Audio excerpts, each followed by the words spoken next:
Ako po si Cesar Soriano para ihatid ang mga nangungunang mga balita sa buong kapuluan.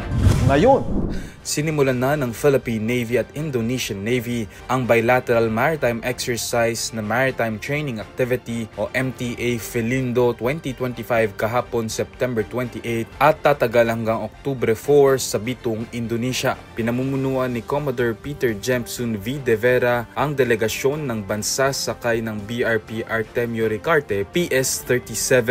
Layunin ng ika-4 na pagdaraos ng ehersisyo na palakasin ang kooperasyon at interoperability ng dalawang puwersa sa larangan ng maritime security. Kabilang sa mga aktibidad ang joint navigation, naval operations at subject matter expert exchanges na nagpapalakas ng defense diplomacy at tumitiyak sa mas matatag na seguridad at katatagan sa rehiyon. Aprobado ng Senate Committee on Finance ang 902.895 million pesos na proposed budget ng Office of the Vice President o OVP. Sa pagdinig na personal na dinaluhan ni Vice President Sara Duterte ngayong araw, ipinresenta nito ang mga napagtagumpayang programa at mga balak na proyekto ng kanyang opisina para sa susunod na taon. Buo naman ang suporta ni Committee Chair Sherwin Gatchalian sa OVP proposed budget na tumaas ng 23.1% kumpara sa 733.198 million pesos ng nakaraang taon.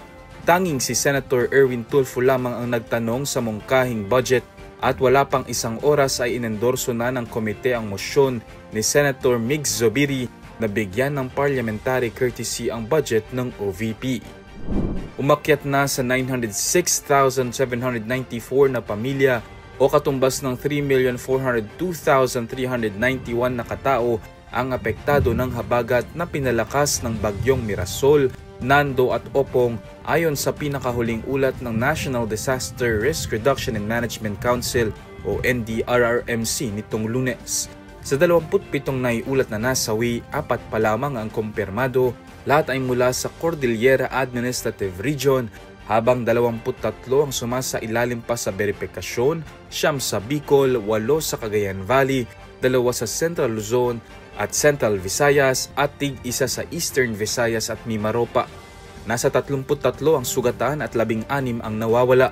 Umabot sa 16,911 na mga bahay ang nasira, kabilang ang 2,600 na tuluyang nawasak.